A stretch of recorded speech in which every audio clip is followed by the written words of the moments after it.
A federal high court sitting in Port Harcourt, the Rivers State capital, has dismissed prayers sought by Arco petrochemical against oil company Agip.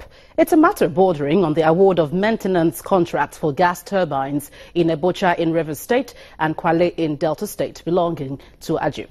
Arco Petrochemical, which claims it won the bid, had sought relief of court to bar Agip from awarding the contracts to a non-Nigerian company, which they say is against Nigeria's Local Content Act.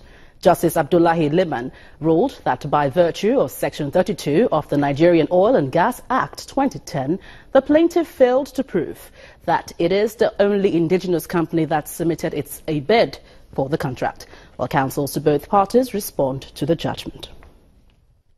When you talk about the Nigerian Content Development Act, it talks about protecting the rights of Nigerians to compete for the award of certain categories of contracts.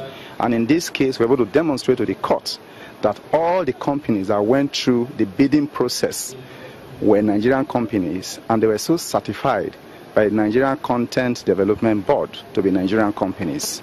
So no single Nigerian company has exclusive right to be awarded any particular contract. You only have a right as a Nigerian to compete with fellow Nigerian companies to the exclusion of foreigners for certain categories of contract. This is the first time a court is interpreting the provisions of the Nigerian Oil and Gas Industry Content Development Act in a final judgment.